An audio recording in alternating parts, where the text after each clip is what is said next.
Hey guys, welcome back to Set the Standard podcast. We haven't given up yet. No, we won't ever give up. That's right. Because ultimately, when you start something, you do it for yourself. I started my YouTube channel for myself. Now, if one or two people can resonate, hopefully maybe one person that listens to this can resonate with what we talk about, we've done our job. Well, you know, it's interesting. I think we're coming up on a year. We have to have the official 1 year anniversary. I know. I think I put the first episode out like June 25th or July 25th. Is it July? Okay. Or maybe it's, well, I launched in August. We started recording in June. We'll have to celebrate. Well, I remember I had, and still do, some very ambitious goals for our podcast, and still do. But I think Genelle had more of a statistical background on what would be realistic for where our growth would come. Mm-hmm. And since that, I've gone down the rabbit hole of when I look at other podcasters that I always go on and I search their most popular one to see their most popular video, and then I do their oldest. You know how you can choose those options when you go into their profile. And I am always amazed, and you were right about this, how long they've been at it.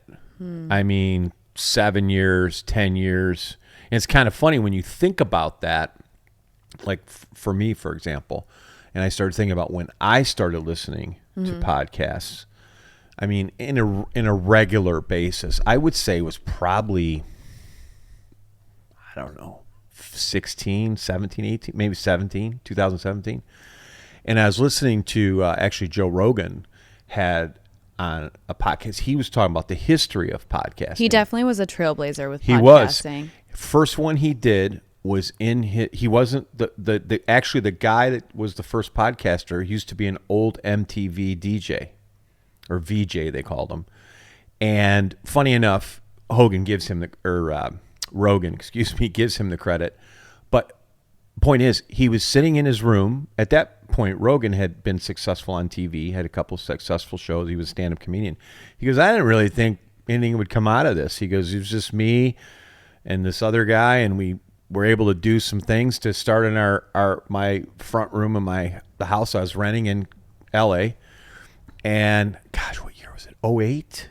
09? Yeah, but a lot of people would say like, oh, they already had started somewhere. Like Rogan was hosting Fear Factor. This guy was already on MTV. Yeah. So people can be discouraged. They go, oh, well, they already had. But what's cool, a lot of people don't see, and this is something that I've learned through just like my experience, you don't see the start of the nobodies. So yes, obviously some of the people that first started podcasts came from somewhere, but a lot of the times, like, I don't think my dad really realized, you know, that these people that started from as a nobody, you know, they've been plugging away.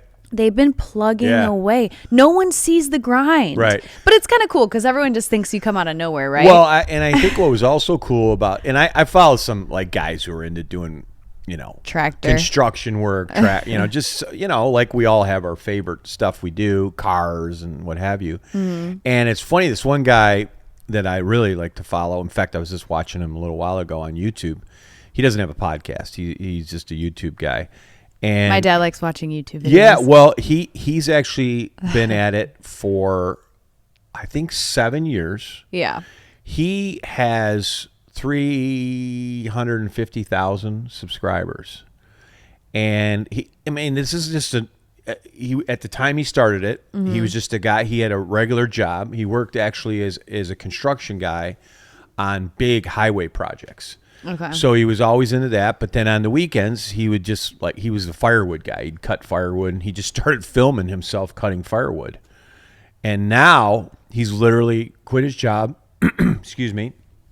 He does YouTube full time. Well, yeah. So that's like the whole start of how it. Yeah. So anyways, we're coming up on a year of our podcast, and it's been a little bit of an inconsistent. So I don't know if I could, you know, fully say when we hit our 1 year mark, I'll be excited that we got through a year, but I didn't post as much as I had wanted to, but that's because, in the winters, we wanted to figure out how we were going to film. Yep. I live in LA, and then I come here.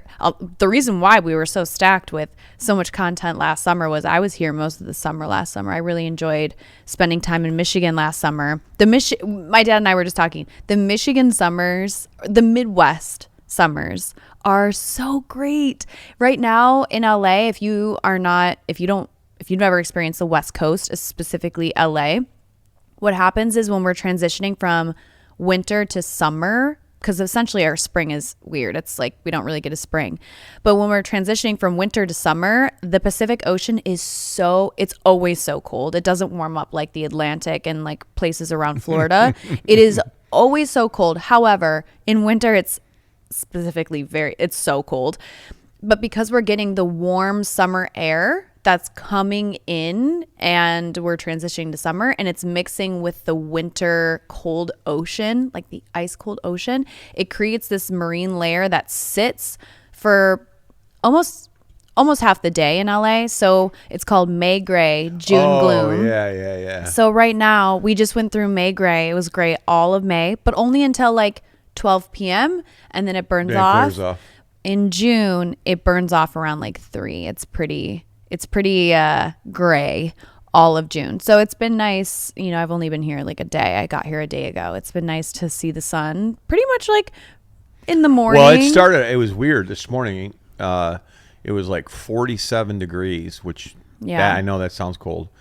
And I had a sweatshirt on. So then we came outside. Yeah. And by 8:30, 9 o'clock. Yeah. Man, that sun was nice and warm, and the birds are chirping, and it's beautiful. So coming up on our year anniversary, we've tried different techniques when podcasting, and I'm sure if you're listening to this, you either have a podcast of your own, or you listen. Probably most of you just listen to podcasts. You're into that. You like hearing things. You like self-help type stuff, educational things, or just a different perspective. And we have tried different types of techniques when approaching giving you guys our information we have and our experiences for you to learn from. So one of the techniques we had when we first started was just like we had a topic, we went into it kind of in our brains with what we wanted to talk about, each of us, and we did it that way. Then we got into a situation where we'd pick a topic and we have a whiteboard over here and we'd write basic big notes that we wanted. So we'd hit like 3 main points and we would just go off the top of our head.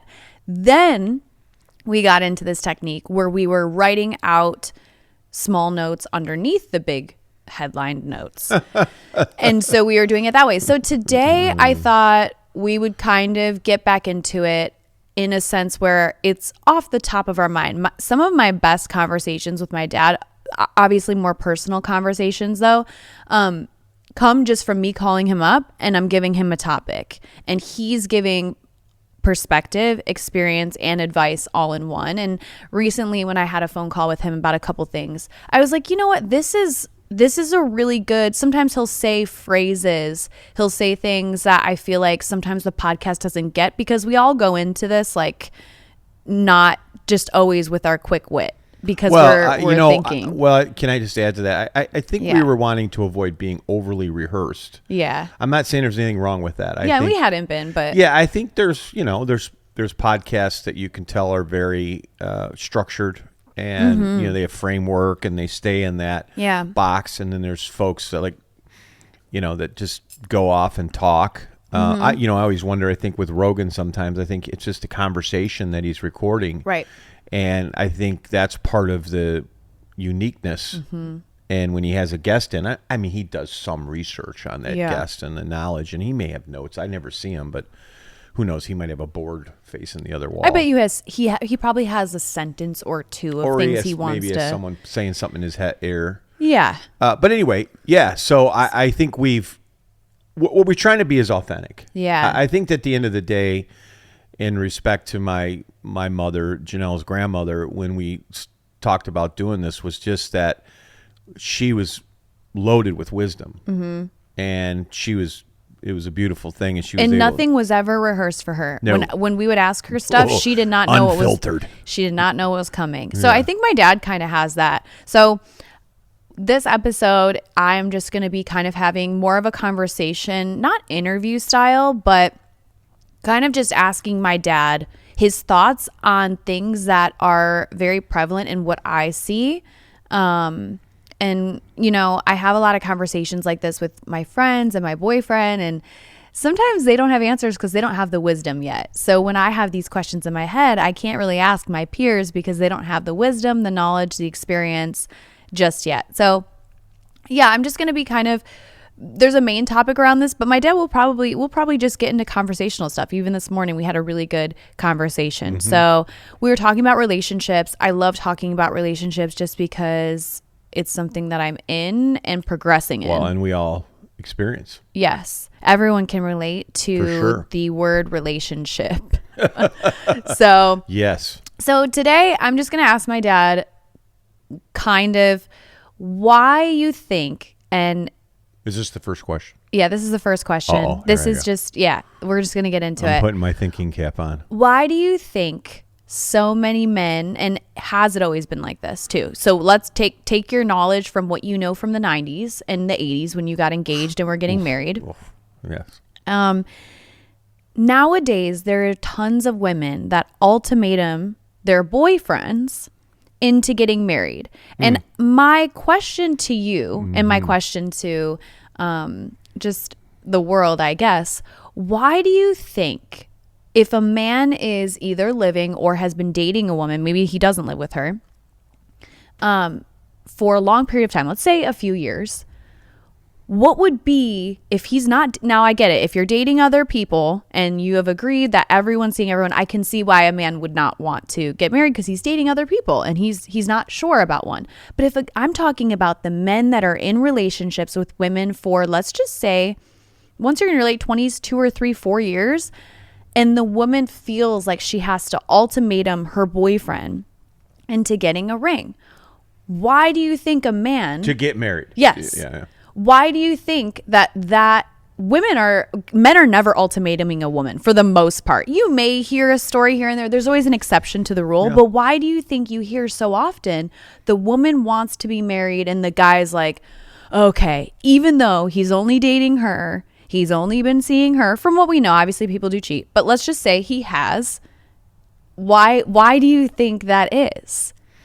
Yeah, I think, culturally, right, and it varies. And, if you go back and look at decades of marriage and divorce and all that stuff, it ebbs and flows. Meaning there's a great amount of times in the world when marriage is more popular, and there's great amount of times, in periods of time, I should say, when marriage isn't so popular. So why is that? It's many times it's a cultural thing. Meaning that, if you go to other countries, right, it's like a done deal. When you're like, there's marriages that are set up, that True. You're going to marry, this person's daughter and you're marrying this person's son when you're, 20 years old or whatever it is. And so in those cases, it's not even a matter of thought or discussion. That's what you do, and you're marrying this person, and that's all there is. Now, I'm not saying that's right. I'm just giving that as an example. Right. The and culture. That's a cultural thing, right? Got it. And so, other countries have similar cultures. Well, here in the U.S., we've always been pretty free-spirited about it, right? We had this discussion in one of our previous podcasts about innate drives. The desire to be with someone was instilled in you. That was created by God as a way of bringing you. Man cannot live on bread alone, is a saying. And so a man and a woman were designed to, both emotionally and physically, to be together. Okay. So why, this is like a little bracket, why would God make men get the desire to procreate as much as possible? Why wouldn't he just then make humans, a man, to want to only procreate in his brain with his chemicals, to only procreate with one partner? He did. Well, no. He did. But he's made it so men are literally wired. That's why there's... No. That's again, now we're going to jump around. So that's okay. So, well, we can. The question is, if you're a man and whenever you're, 12 years old, 13, you see a girl, and next thing you know, you just happen to be, you're attracted to that person, right? And again, we're talking heterosexual, the normal type deal here.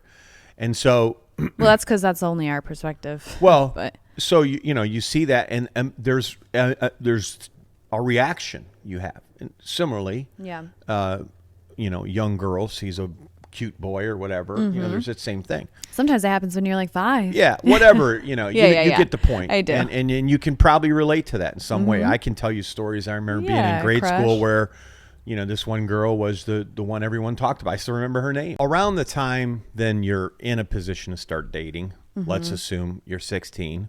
And that's when things become serious. Well, I remember, specifically, having that discussion with you. Yeah, I was almost 16 when I really... Yeah, and I said, well, I have to meet the guy. So this is where the tradition starts, right? The whole idea of what's appropriate. Okay. And so that, of course, I'm sure, varies from parent to parent. But there was a time when the majority of parents had the same structured deal. If you're going to date my daughter, you come over this house, you meet me, we talk, you go out, you have her home by X o'clock, 11, 10 o'clock, where are you going, all this stuff, right? These are like the traditional things, the dad's there to meet the guy and, intimidate him and so forth. Now, what we know is that the guy wants to kiss the girl and do whatever, and maybe the girl wants to kiss the boy, and from there, things go on. At that point, right, you're not thinking about marriage. Most people, right? What they're thinking about is dating, being with that person, going out, having fun. And, Well, I think girls, as a teen, maybe fantasize about, this is my future husband. No doubt. I think there's some fantasy 100%. There. 100%. I would not argue like that. Like my soulmate. Yeah, listen. The journaling. I remember I journaled some of that crap. Well, it's funny. I was just watching a documentary on Bon Jovi. He married his, I think it was his high school sweetheart. Okay. I mean, who would, and he alluded to that. He goes, I knew from the very beginning, she was the one. Yeah. So that aside, that's a different situation. So you were asking me specifically, why do men balk sometimes and women have to give them ultimatums? Yeah. Why? So, in a relationship where there's somebody that I know that was dating in a relationship, they're an acquaintance of mine, and they had been dating for 7 years, and the girl was just huffing and like, I can't believe he hasn't gotten me my ring yet, and we've been sharing an apartment. And this guy, he's not like a ladies' man. It's not like he's pulling girls. He's a great, respectful guy, fun guy, life of the party. Not really, and they have mutual friends, right? And here she was being like, listen, if this year isn't the year, like I'm out. Like ready to leave this guy. And there's so many situations to different degrees. Let's just put aside cheating. Let's put aside sneakiness. I've known men who have been committed and living with a lady, and he's just like, well, now you're getting into some things about living with the person. Then what's the point if you're getting the milk? You don't have to buy the cow. Well, what's the point of just making a relationship official? Why would a man? Yeah, obviously, if you're getting everything, I get that. But then why not just marry her? That's my thought. What advantage is there at that point? Well, I think there's tax. Isn't there tax or? It's not. I mean, so let's back up. Yeah. Let's back up for a second. So the idea there, in establishing sort of how it all begins is at that point, right?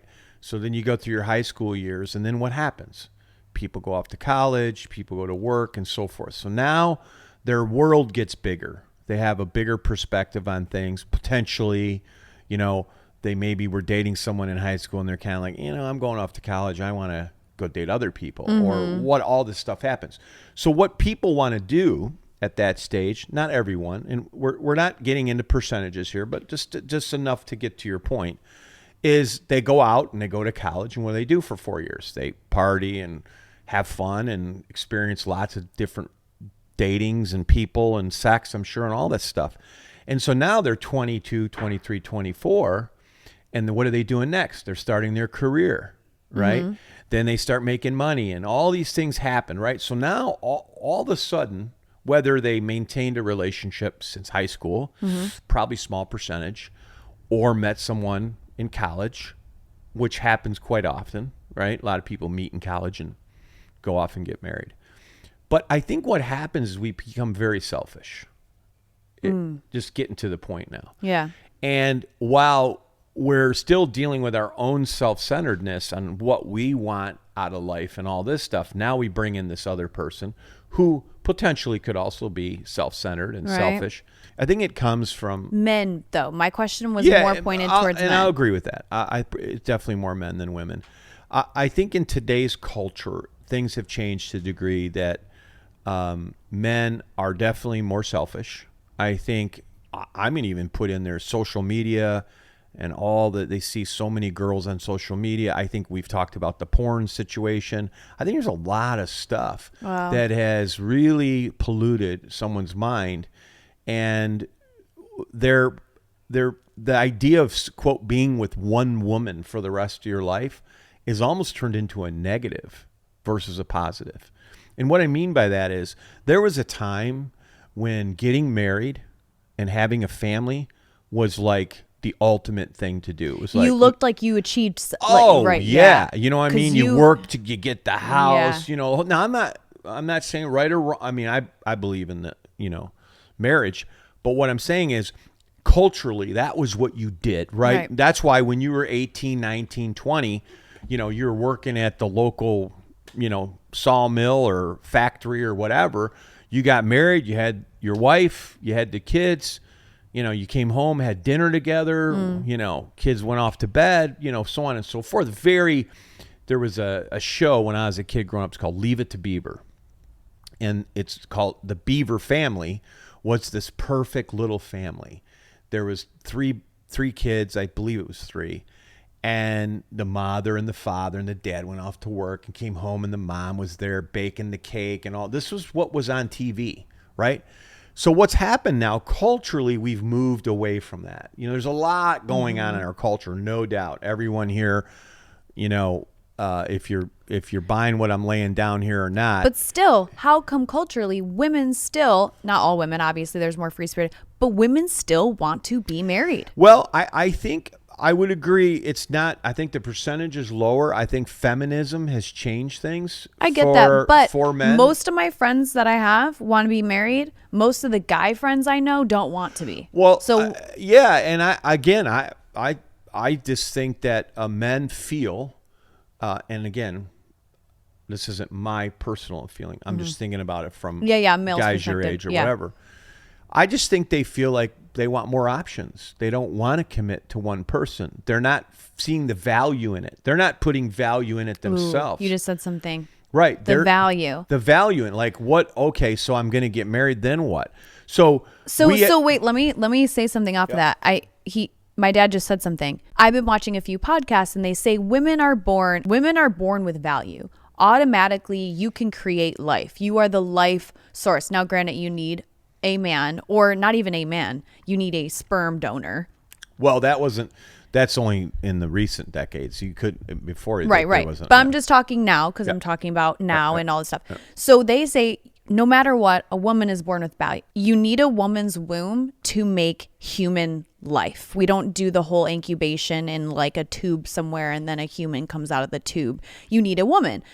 So men find their value, they say, in life through the being able to protect, provide, and offer security to a woman. And then the woman ultimately provides a loving home and the legacy of their DNA. Let's just put it that way. So what's so interesting is my dad said, well, what would be the value in getting married? And I think a lot of times people find themselves in these ultimatum type relationships, the women specifically, because they already live with the man. They're already making dinner for the man, helping the man with laundry. Bingo. And the value of marrying her would technically to only get the kids, AKA have her. But people even do it. That's what I'm. Yeah. So then a lot of people are even now just having a man's child outside of that. But they're having their children, but they just don't get married because.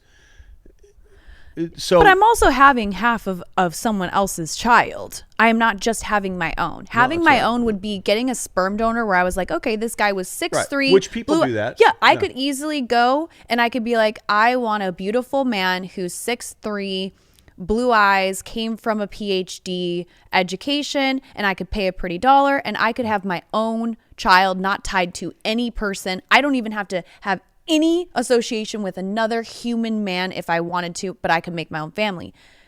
But you have to remember, if you are having a man's child that you literally are obligated, unless you take him to court, see this person for your rest of your life. So I think if you're just making children with a guy who you're not married with and there's no commitment there, in the sense of just his, maybe like him being like, oh, I'll be here, that's crazy to me. Mm-hmm. But yeah, you had said something, the value now, I think he helped me answer my question, because I had asked this question to a peer, my boyfriend, actually. I asked my boyfriend, I said, why do you think, a lot of your guy friends, blah, blah, blah. And he didn't know how to answer it. He didn't know what to say. I've personally never had to ultimatum a guy. But give an ultimatum to somebody, right? To say, but I have lived with somebody, and I do think that took time away from my youth. Absolutely. So that to me, that's a no-brainer. If a woman's watching this and wondering, I would tell you right now, and there are statistics on when you live with somebody, what the chances of that relationship ultimately getting married and then lasting is I think it's the lowest percentage out there. Yeah. I'm a person, and maybe some people don't like this, but I'm a person that likes some spice. I like the exciting next step. Obviously, marriage is exciting, but I think how exciting you get married and then you move in with the person. It's like, wow, this is like, that's exciting. Well, I think if you just... it can be challenging too. Well, I've recently just moved, and I could have easily collaborated with my boyfriend and moved in with him. And yeah, as fun as that would be, I feel like... Well, I think you just hit on something too. So what happens is, culturally, the idea, again, even just 50 years ago, living together was frowned upon. I mean, that was like a sin. You're living with somebody. Oh, in some cultures, even now. Still, yeah, I know. I'm just speaking here for the United States. So,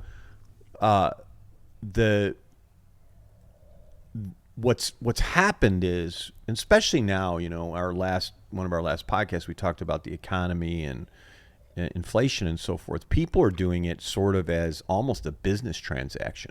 Like, hey, we can split our bills if we live together, kind of thing, and we can share the cost of everything. And that, listen, I would never. That sounds. I've done it. Right? How would that not be very appealing business right now? In a state where money is tight and so forth. I'm talking about now boyfriend girlfriend here. Yeah. Where you're both paying separate fees and Yeah. living in separate, paying the same internet bills and all this other. Separate internet bills, all these other costs, and you go, hey, now, so let's get back to your question.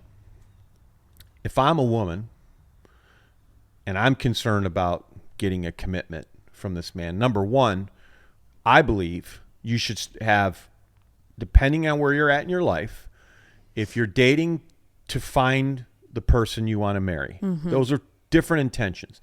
If you're just dating to have fun and go out with as many people as you can. No, that's different. We're not even touching on that. Well, I'm just for clarity. Okay. We're speaking to those out there that are saying, I want to get married someday. Okay.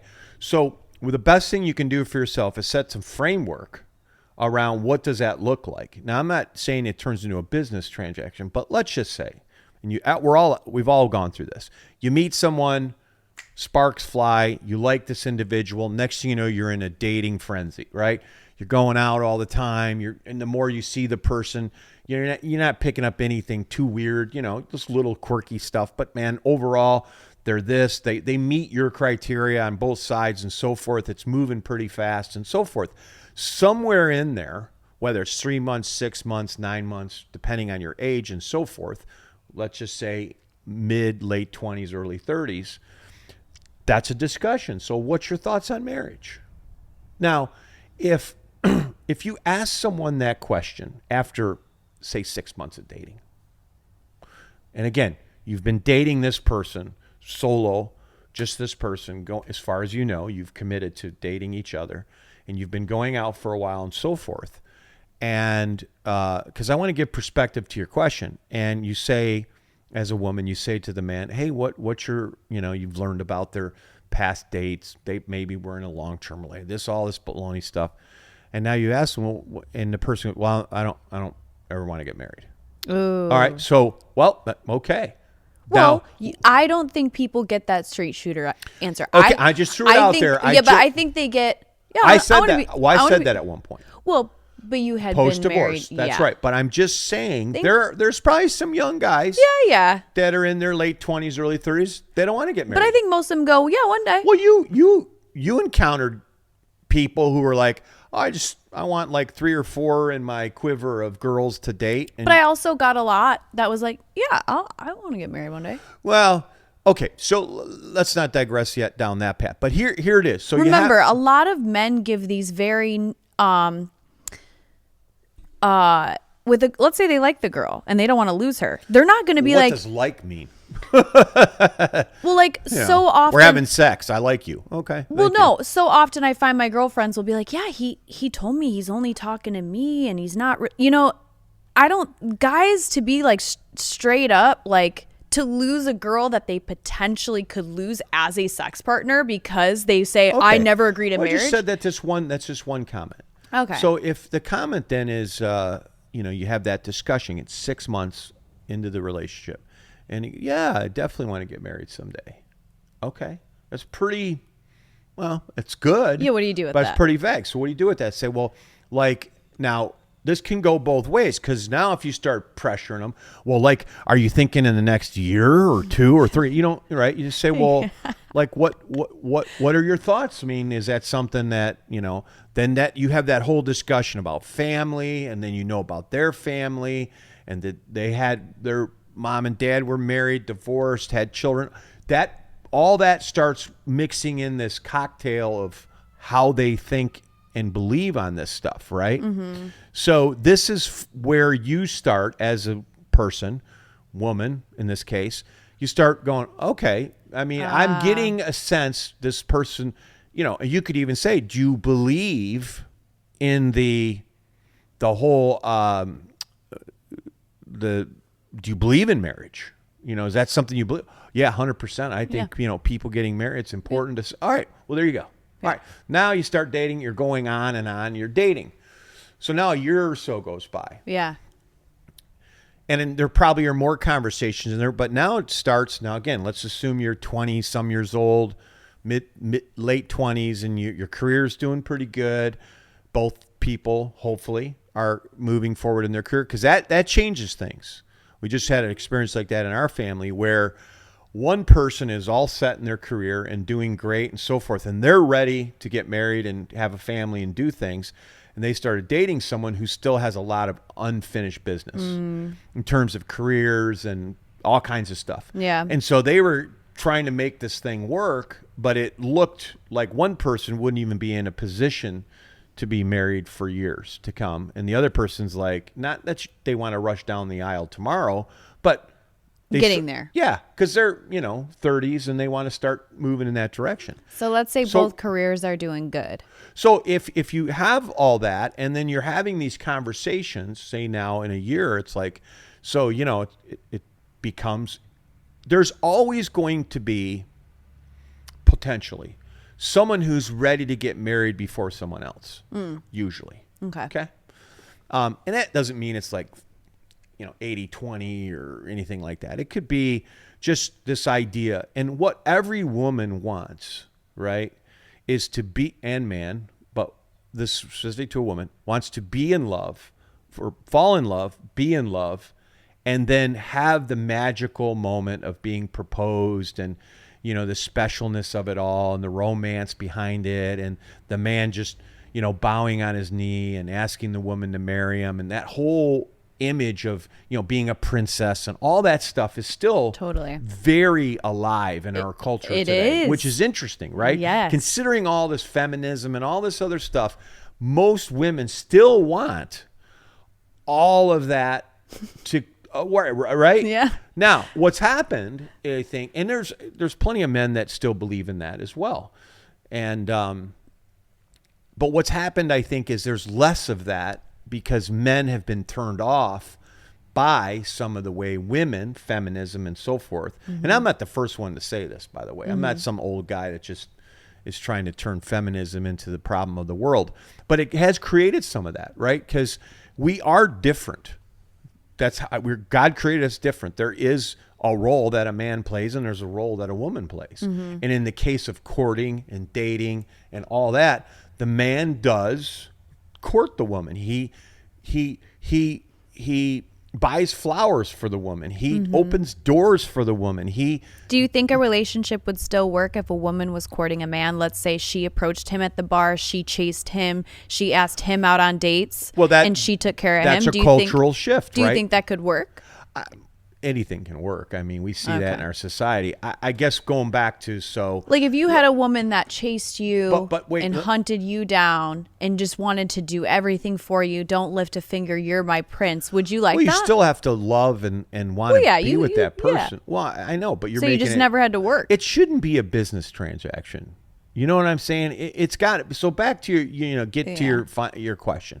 So now a year goes by and you've had these other conversations and you get someday I want to be married, right? Yeah. And all of a sudden for women, not all women, some women, that window shrinks faster for them, meaning I think it's the way they're designed. I think it's an age thing for sure. Yeah. Reproductive time. Could be that at some point. Mm-hmm. But then they're okay. And they're with the guy. They love the guy. The guy has all these good qualities. We'll just say does a lot of the stuff right, but for some reason, they're not ready to make a commitment. Mm-hmm. Okay, they're just not there, and I think this comes back to the society part of things. So I don't believe you're a full man, until you date and marry a woman and you protect her with your life. Your job as a man, and this sounds macho or whatever you want to call it, but this is the way we're designed, that the man then, I'm not saying that a woman shouldn't work. I didn't say any of that. I'm just saying, but the man is got his responsibility. He's the one who does those things. He takes, his woman feels very protected with him. Insecure. Feels very secure is a better word. Mm-hmm. Then you have a family. And when you have a family, there's nothing at all, zero, not one thing materially that can compare to when you you go from being this independent individual to now a couple, a team, to building a family. And I believe there's not enough emphasis on the value of that today. People don't look at that as valuable as it once was. In fact, as evidence of that, the population is going down. In fact, Elon Musk said something about if we don't start having more children, there's not going to be enough people in our world to take care of those of us that are here now. Oh, interesting. And so people are having less children. People aren't, I mean, I had 3 and I was slightly above average. I think it's like 2.2 or something. So like a lot of people, especially your generation, just having 1 because they don't want to. It's too expensive to have children. It is. It's too See, and I never ever thought of that. Like I really never even. I don't ever remember a conversation where I was like, "Oh boy, I don't know if I should have children because they're too expensive." I never crossed my mind. You just do it. You're a man. You and a family, and you love each other. You want to have a child. Then you have a child, and you go, "I can't imagine life without this child." And then maybe you have another child, and you go, "I can't imagine life without this child." And so you know what you do? You go out and take care of business. You don't worry about how much it costs. You do what you got to do. That's what I did. Because my dad did the same thing. Why do you think a lot of that is lost? Because I think people are self-centered. They're afraid. Listen. Why are they more self-centered now than they were then? Well, because the world we live in is look at TikTok and all these things me. It's this very is what much. I do. Where's the value today, right? If you you see all the stuff I see, the when you hear someone has been married for, in my day, my parents stayed married till their death. Mm-hmm. And 60 some years or whatever it was, 65. So, man, that to me is unbelievable. Like, I think about that. I remember thinking at one time, especially after I got divorced, I'll never achieve what my parents achieved. I felt let down. I felt like I screwed up. I really was hard on myself about that. Interesting. And because to me, that's one of the hardest things to do, is to stay married and committed to one person your whole life. Now, granted, there's some bad situations out there. We're not talking about that. We're just saying the whole societal image of marriage, being married, taking care of your family, taking care of your life and so forth, and managing that, having your kids, raising your kids the right way, teaching them manners, teaching them discipline. If I'm a man, you know what I want? I want a son. Why do I want a son? Because having a son, as a man, having another son. And then what really happens to men is when they have a daughter, because most men want a boy, right? That they'll say that. I want a boy. I want a boy too. Most guys are walking around going, I want 6 daughters. They'd like to have a boy, yeah. right? So I was blessed, right? I had both. So, and I'm thankful because I do believe now I'm a better man because I had a daughter. And I mean that in all sincerity. I have friends who didn't have daughters.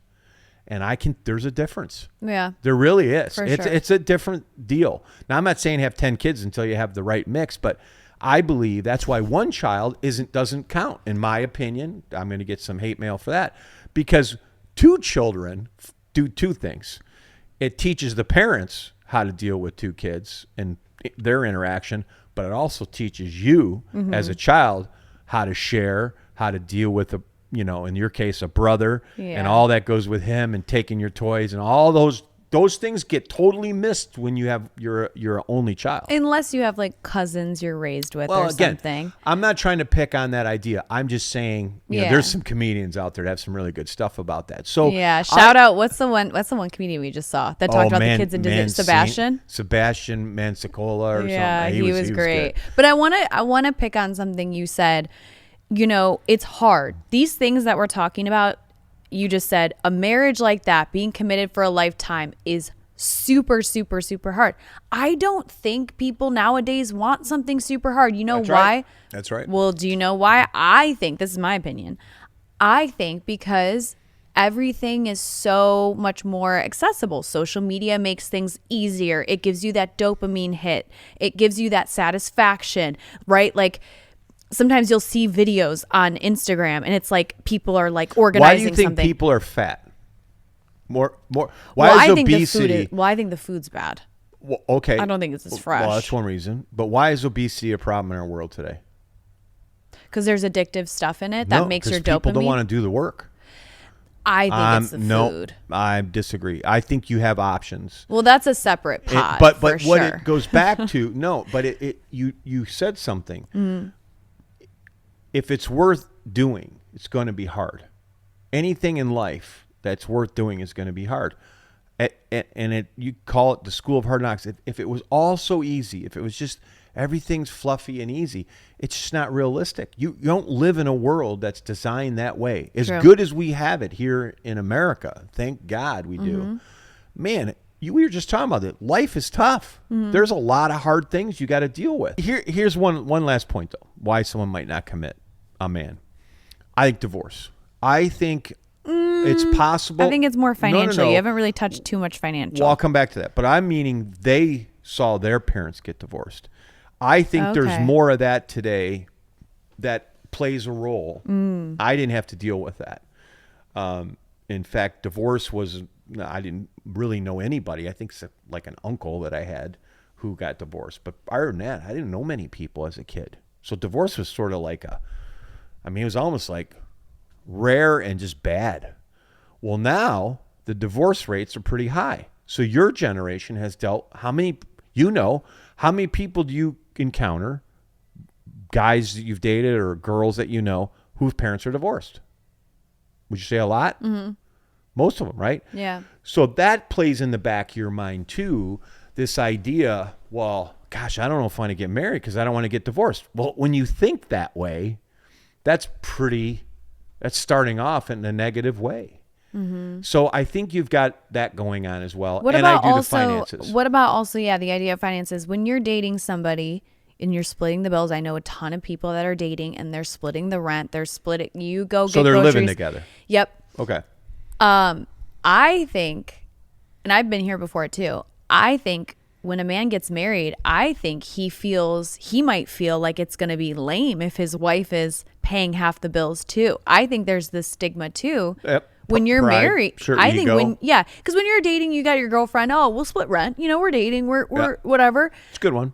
I think then you have a wife, and you're like, hey, honey, like where's half the rent? I feel. What if the wife makes more?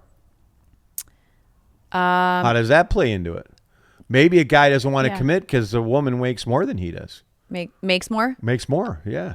Yeah, that could be something. But then, and maybe he feels like, how can I really contribute? I mean, yeah. So you got, but all that stuff. Because you're right. I found in the relationship that I'm in, the reason why the person wants to be married is because he knows that he can offer me a security that nothing else can really compare. Mm-hmm. And also, he can provide just as much support and stuff financially as I can. I don't know what it would be like if I was making like 5 times his amount. So if you, what I would say in response to that is this though.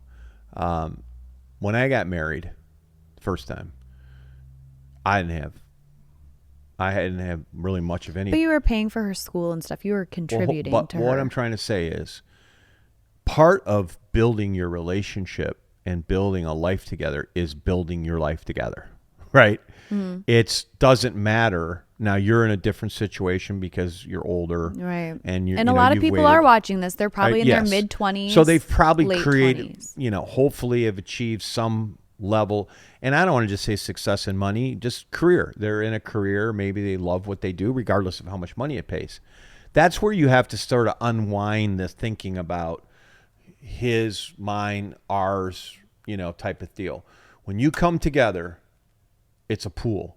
Everything goes in the pool, meaning all your money at the end of the week or when you get paid or whatever goes into the checking accounts, or there's some different theories in this. See, you're saying that, and in my mind right now, like that is scary. It's scary, and there you go. That's scary. Or another way couples do it is they each have a checking and then they have a mutual checking. Right. So then what they do is they contribute into the mutual checking, which goes to pay whatever. Right. That doesn't mean that they have these secret accounts that each other doesn't know about, but they certainly have a mutual checking. Now, here's the thing. So if you want to get into the money side of things, if you're dating and you're getting serious, one of the discussions, and I told you this when I went through like a marriage, it was a pre-marriage counseling thing. And they talked about finances. So let's say you're dating someone and they say, hey, I've got $200,000 in college debt, loans. Okay. You love this person. Maybe their college debt has to do with them being a lawyer or some kind of doctor or whatever, or just an engineer or whatever. But they had this debt because they didn't have anybody to pay for the school. So do you marry that person while they have all that debt? How do you manage that? Do you say, well, you owe $200,000 school. I'm not paying that. We'll sort of a prenup here and this and that. Then it becomes like this, all that stuff we just talked about. Well, this is where now if a man, and this could go the woman's way too, where the woman's looking at going, man, I'm marry this guy and he's got $200,000 in debt. We're never going to be able to buy a house. These are questions that you should be having before you get to a point where why would a woman have to give an ultimatum? And I think if you're in that situation, I've been there, by the way. Oh, really? Yeah. And I think if you're in that situation, there's definitely something and that you need to hopefully had seen that, hopefully Because if you've been dating for 2 years and all of a sudden you're kind of like, yeah, he's not putting a ring on it. Like, what's the deal? What's that famous song? Do we have to put a ring on it? Yeah, Beyonce. Yeah. If you like it, then you should have put a ring on it. There you go. So clearly this is an ongoing thing that happens. Yeah. So you just said something too. I think, as a little bit of like advice, if you are sitting down, let's say you're even a year into the relationship, maybe you're in your early 30s or maybe even your late 20s. Maybe even your late 20s and you want to be married. I would say you could ask the question like, hey, so we haven't really had the discussion about marriage, or when we do, you kind of brush it off, or you just say it'll happen one day. Right. I just want to know, is there something that might be holding you back? I'm open to receiving feedback, and or I'm open to you being open about something that might be lingering in the back of your mind. I think really having that transparency is allowing the friendship to build between you and the relationship. Because by the way, you should have that transparency. Well, some people don't. I know, but that's part of our problem in our society. But some people don't know how to ask the question, and there are people that don't like confrontation like that. And here, we've never really struggled with that. I have not.